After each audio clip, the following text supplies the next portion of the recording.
Bharatiya Janata party और अजीत पवार के बीच सब कुछ ठीक नहीं चल रहा था। भारतीय जनता पार्टी पर अजीत पवार ने भ्रष्टाचार के आरोप भी लगाए थे। अब अजीत पवार इस दुनिया में नहीं है, लेकिन एक सवाल वो अपने पीछे छोड़ गए हैं कि अब उनकी पार्टी का भविष्य क्या होगा और बीजेपी से रिश्ते कैसे रहेंगे। मेरे साथ भरत जी मौजूद हैं। पार्टी कौन संभालेगा, क्या कुछ होगा, तमाम सवाल होंगे और आरोपों पर भी बातचीत होगी। एक जिक्र आ रहा है 15 दिन पहले की एक तारीख का, एक प्रेस कॉन्फ्रेंस का, कुछ आरोपों का। देखिए चंद्रकांत जी, ये देखिए, इधर आइए, दिखलाइए। हेडलाइन है पत्रिका की, आज पत्रिका की हेडलाइन है, और पत्रिका की हेडलाइन में है, अजीत पवार ने मौत से 2 हफ्ते पहले किया था दावा, बीजेपी के 110 करोड़ की भ्रष्टाचार की फाइल मेरे पास। बहुत बड़ा दावा। जिन अजीत पवार को भारतीय जनता पार्टी ये कहती थी कि चक्की पीसिंग, अजीत दादा को चक्की पिसवाएंगे, अजीत पवार भ्रष्टाचारी हैं, नरेंद्र मोदी ने भी कहा था कि भ्रष्टाचारी मेरे ताप से बच नहीं पाएंगे, और उसके बाद अजीत पवार को अपने साथ ले आए। अजीत पवार के पास भारतीय जनता पार्टी की 110 करोड़ के घोटाले की फाइल होना और उसको गठबंधन में रहते हुए कहना कि मेरे पास है, ये छोटी बात नहीं है। आइए आइए बतलाते हैं, पढ़कर बतलाते हैं, फिर आगे बढ़ते हैं। आपको चरण दर चरण इस वीडियो में बने रहिएगा, आपको इस वीडियो में बने रहिएगा, और आपको एक एक करके पूरी घटना के बारे में हम आपको बताएंगे। वीडियो थोड़ा सा लंबा 6, 7, 8, 9 मिनट का होने वाला है, इसलिए धैर्य रखिए और वीडियो को देखिए, आपको बहुत कुछ समझ में आएगा। अजीत पवार और भारतीय जनता पार्टी मिलकर सरकार चला रहे थे, लेकिन अजीत पवार भारतीय जनता पार्टी के 110 करोड़ का घोटाला उजागर करने वाले थे। इसी बीच वो बारामती जाते हैं, प्लेन क्रैश हो जाता है। आइए आइए, लिखा है, पत्रिका ने लिखा है, अजीत पवार ने 13 जनवरी को कहा था कि 1999 में पार्टी फंड के लिए एक सिंचाई परियोजना की लागत 100 करोड़ रुपए बढ़ाकर पेश की गई थी। उन्होंने कहा कि पुरंदार लिफ्ट सिंचाई परियोजना की फाइल 1999 में मेरे पास आई थी, तो यह 330 करोड़ रुपए की योजना बताई गई थी। मैंने फाइल खारिज कर दी। परियोजना पर आने वाले खर्च का पता लगवाया तो पता चला कि 220 करोड़ रुपए में पूरी हो सकती है। यह भी पता चला कि अनुमानित खर्च से 100 करोड़ पार्टी फंड के नाम पर 10 करोड़ संबंधित अफसरों के लिए जोड़े गए थे। पवार ने यह भी कहा कि वो फाइल अभी भी उनके पास है। 1995 से 1999 के बीच महाराष्ट्र में भाजपा और अविभाजित शिवसेना की सरकार थी। 1999 में ही कांग्रेस एनसीपी की सरकार सत्ता में आई। बीजेपी शिवसेना सरकार में भाजपा के एकनाथ खड़से सिंचाई मंत्री थे। खड़से ने पवार के आरोपों को नकारते हुए कहा था कि वो खुद सिंचाई विभाग में भ्रष्टाचार के आरोपों का सामना कर रहे हैं। पवार इस दुनिया में नहीं रहे, अजीत दादा इस दुनिया में नहीं रहे। वो फाइल कहाँ है?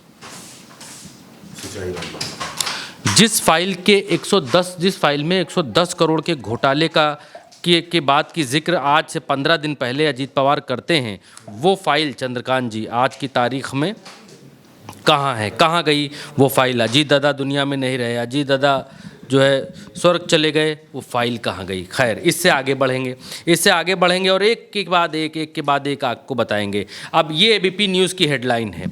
एबीपी न्यूज़ की हेडलाइन है, बस कुछ ही दिन पहले की है। कितने दिन पहले की है वो भी हम आपको बता देते हैं। ये है 3 हफ्ते पहले की। आज से 3 हफ्ते पहले एबीपी न्यूज़ ने ये खबर चलाई है, और एबीपी न्यूज़ ने इस खबर में कहा है कि अजीत पवार ने कहा कि बीजेपी ने पिंपरी चिंचवाड़ महानगर पालिका में जमकर पैसे लूटे हैं। ये अजीत पवार ने कहा। सत्ता का नशा सिर चढ़कर भारतीय जनता पार्टी पर बोल रहा है, ये अजीत पवार ने कहा। अजीत पवार ने बीजेपी पर बड़ा हमला बोला। ये भरत नहीं कह रहे हैं, ये एबीपी न्यूज़ बतला रहा है, दिखला रहा है, अपनी खबर में इस बात को कह रहा है। तो इससे ये साबित होता है कि अजीत पवार और भारतीय जनता पार्टी के बीच रिश्ते कतई ही अच्छे नहीं थे, पहली बात। दूसरी बात, एक और हेडलाइन है। ये हेडलाइन आइए दिखाइए। ये हेडलाइन सत्य हिंदी की है, और इसमें क्या लिखा जाता है? अजीत पवार ने लगाया बीजेपी पर सिंचाई प्रोजेक्ट में घोटाले का आरोप, बीजेपी बौखलाई। ये हेडलाइन देखिए, आपके सामने है। अजीत पवार का दुनिया से चला जाना किसी को भी समझ में नहीं आ रहा है। हर आदमी सन्न है, हर आदमी जो है एक दूसरे को ताक रहा है कि ये क्या हो गया। इतना वीआईपी डबल इंजन वाला प्लेन और इतना सुरक्षित प्लेन प्लेन और जिस प्लेन को कहते हैं कि वीआईपी के लिए इस्तेमाल होता है और फलाना ढिमकाना 4000 किलोमीटर चल सकता है, 3000 किलोमीटर उड़ सकता है, वो प्लेन 200-250 किलोमीटर जाकर ही क्रैश हो गया और बताया गया कि लो विजिबिलिटी थी, जबकि जिस सीसीटीवी फुटेज में प्लेन क्रैश हुआ है और उसका धुआं गुबार उड़ता हुआ देखा जा रहा है, उसमें कोई कोहरा होरा नहीं दिख रहा, उसमें बिल्कुल साफ दिखाई दे रहा है कि आग उड़ रही है, प्लेन गिरा और गिरकर दग गया। खैर आगे आइए, आज तक की हेडलाइन है। आज तक की संयम श्रीवास्तव पत्रकार हैं 23 जनवरी को 2026, इसी 23 जनवरी को संयम श्रीवास्तव लिखते हैं, बीजेपी को अब नहीं रही अजीत पवार की जरूरत, क्या पार्टी छुटकारा पाना चाहती है? चंद्रकांत जी, ये आज तक की खबर है, ये आज तक की हेडलाइन है। आइए आगे और दिखाइए। बीजेपी को अब नहीं रही अजीत पवार की जरूरत, क्या पार्टी छुटकारा पाना चाहती है? एनसीपी नेता और महाराष्ट्र के डिप्टी सीएम अजीत पवार को महायुति में लाने को लेकर बीजेपी में अंतर विरोध है। ये अंतर विरोध एक बार फिर उठ गया है। पर जिस तरह शिवसेना ने डिप्टी सीएम एकनाथ शिंदे पर निकल रहे हैं, क्या बीजेपी पवार से छुटकारा पाने का रिस्क लेगी?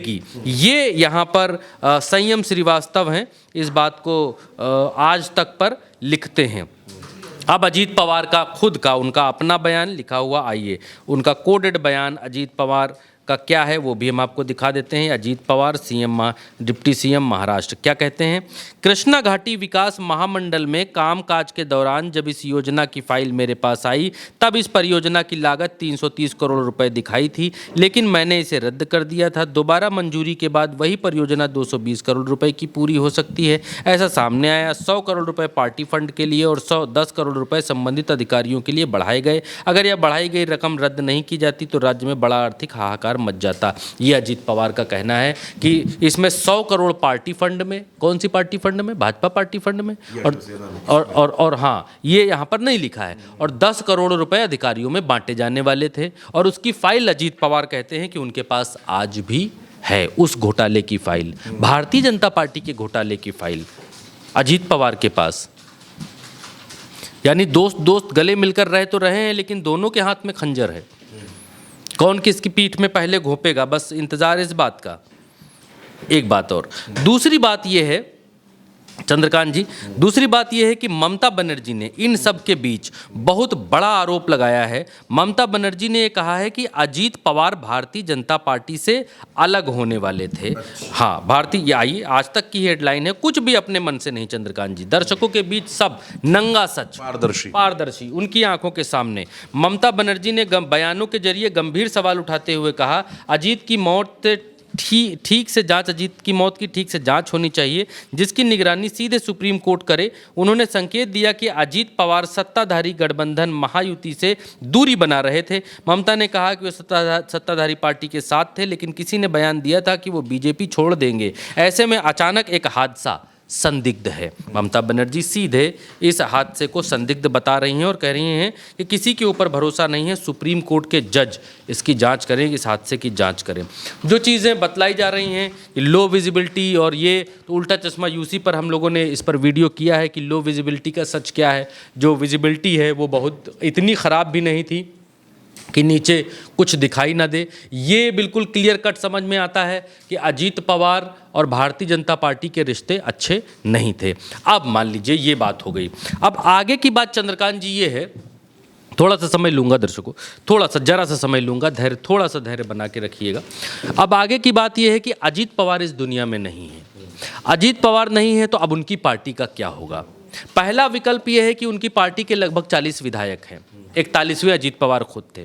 40 विधायक हैं तो इन 40 विधायकों को या तो भारतीय जनता पार्टी तोड़ फोड़ ले, अपने साथ मिला ले, तो भारतीय जनता पार्टी महाराष्ट्र में हो जाएगी मजबूत, पूर्ण बहुमत। शिंदे की आवश्यकता नहीं, शिंदे भी 9-2-11 हो जाए, कोई फर्क नहीं पड़ता है। दूसरी इक्वेशन ये है कि अब अजीत पवार के हिस्से की जो पार्टी है, शरद पवार से तोड़कर जो पार्टी लाए थे, उसके हिस्से में 40 विधायक हैं। इनकी पत्नी, वो अजीत पवार की पत्नी ही एकमात्र ऐसी सदस्य हैं इनके घर में, परिवार में, जो इस समय राजनीति में हैं, जो इस समय सक्रिय राजनीति कर रही हैं। सुनेत्रा। अब सुनेत्रा पवार राज्यसभा की सांसद हैं। सुनेत्रा पवार राज्यसभा की सांसदी छोड़े छोड़ करके महाराष्ट्र में उपचुनाव लड़ें अजीत पवार की सीट से और आसानी से वो जीत सकती हैं उस सीट से। जीतने के बाद वो भारतीय जनता पार्टी के साथ में उसी पद को ग्रहण करें जिस पर अजीत पवार थे। सुनेत्रा पवार डिप्टी सीएम बने, तब तो उनकी पार्टी बच सकती है, अजीत पवार की पार्टी। वरना जो पार्टी शिंदे गुट बना सकती है, जो पार्टी अजीत गुट बना सकती है, पार्टियों को तोड़ तोड़ कर, जो चिराग में गुट बना सकती है, जो जो जो जो अलग अलग जगहों पर लड़ाइयाँ लगवा सकती है, वो उस पार्टी के लिए अब अजीत पवार, अब आप कुछ भी कह लीजिए, अजीत पवार पिछड़ों के लिए, अम्बेडकर वादियों के लिए मसीहा थे महाराष्ट्र के भीतर। भाजपा कुछ भी आरोप लगाए कि अजीत पवार ने घोटाला किया, भाजपा कुछ भी कहे कि अजीत दादा चक्की पीसिंग, लेकिन अजीत पवार वो मराठा थे महाराष्ट्र के भीतर, वो मराठा थे जिन्होंने मराठा मानुष को बांध करके रखा था। मुझे नहीं लगता कि शिंदे और अजीत पवार दोनों में अगर तुलना की जाए तो महाराष्ट्र के लोग मराठा मानुष किसे मानेंगे, बड़ा मराठा मानुष किसे मानेंगे। मुझे लगता है कि अजीत पवार शिंदे से ज़्यादा बड़े मराठों के बीच में आज की तारीख में फेमस हैं और लोग उनको मानते हैं। वरना शरद पवार को छोड़ करके आने वाली हर डाल, शरद पवार की डाल से निकलने वाली हर शाख आज तक सूखी गई है। अजीत पवार ही एक ऐसे व्यक्ति रहे हैं जिन्होंने शरद पवार को छोड़ा और फिर भी उन्होंने अपने पेड़ को बरगद जैसा बड़ा करके दिखाया और 41 सीटें महाराष्ट्र में जीत करके दिखाई। और अजीत पवार का यूं दुनिया से चले जाना किसी के भी गले से नीचे नहीं उतर रहा है। नंबर 1 पूर्व सीएम अखिलेश यादव ने सवाल उठाए, नंबर 2 जम्मू कश्मीर के सीएम ने सवाल उठाए कि जांच होनी चाहिए, वर्तमान सीएम ममता बनर्जी सवाल उठा रही हैं और बहुत सारे अजीत पवार के चाहने वाले, बहुत सारे उनकी पार्टी के समर्थक इस बात को कह रहे हैं कि इसकी जांच होनी चाहिए, अजीत ज़्यादा ऐसे दुनिया से छोड़कर नहीं जा सकते हैं। और वो भी डिप्टी सीएम का प्लेन जो एक बार टेक ऑफ करने वाला था, उतरने वाला था, नहीं उतरा, दोबारा उड़ गया, फिर उतरने की इजाज़त जब पहली बार नहीं दिखा, पहली बार धुंध थी तो दोबारा 2 ही 3 मिनट में धुंध कैसे छट गई ऊपर से, दोबारा फिर उसको प्लेन को क्यों टेक ऑफ करने की इजाज़त दी गई, किसने इजाज़त दी, कैसे इजाज़त दी, विमान ख़राब था तो चेक क्यों नहीं हुआ, और अगर विमान चेक होकर उड़ा था, कोई ख़राबी नहीं थी, तो फिर ऐसा क्या हो गया कि लास्ट में सिर्फ और सिर्फ अभी जितनी खबरें निकल कर आ रही हैं कि हमने पढ़ा कि जो महिला पायलट थीं उन्होंने ओ माय गॉड या ऐसा कुछ लास्ट में उन्होंने कहा और ब्लैक बॉक्स अभी मिलना बाकी है। अब प्लेन हादसे कि कितनी निष्पक्ष होकर जांच आती है, अभी तक की जितने प्लेन हादसे हुए हैं उसको देखकर ये लगता नहीं है कि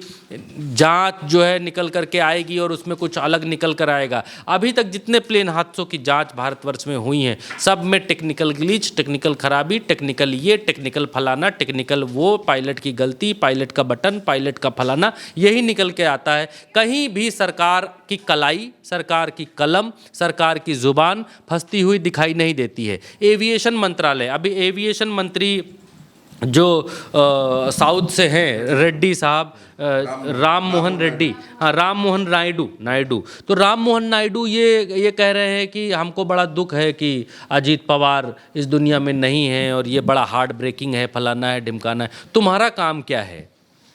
तुम्हारा काम शोक मनाना नहीं है, तुम्हारा काम एविएशन मंत्रालय को मजबूत करना है। कोई जहाज़ में तकनीकी ग्लिच खराबी या कुछ ऐसा, जिस विमान में अजीत पवार उड़ रहे थे वो विमान दुनिया भर में 200 बार क्रैश हो चुका है, आपको मालूम है, 200 बार। और फिर भी अजीत पवार जैसे नेता इस विमान से क्यों उड़ रहे थे नहीं पता। लेकिन अब मसला ये है, 2 चीज़ों पर बात आके वही फिर लौटती है। पहली बात ये कि अजीत पवार की पार्टी का क्या होगा, टूटेगी क्या, भाजपा तोड़ लेगी, साथ ले जाएगी, तो भारतीय जनता पार्टी को शिंदे की आवश्यकता नहीं है, अकेले दम पर मजबूत होगी। दूसरा ये कि उनकी पत्नी सुनेत्रा पवार अगर पार्टी की कमान संभालती हैं तो ही पार्टी बची रह सकती है, वरना किसी भी हाल में अब अजीत पवार की पार्टी बची रहे ऐसा दिखलाई नहीं देता है। भारतीय जनता पार्टी पीछे के जो अनुभव भारतीय जनता पार्टी के दिखाते हैं वो ये दिखलाते हैं कि भारतीय जनता पार्टी ने हमेशा क्षेत्रीय दलों को, क्षेत्रीय छत्रपों को लील ही लिया है।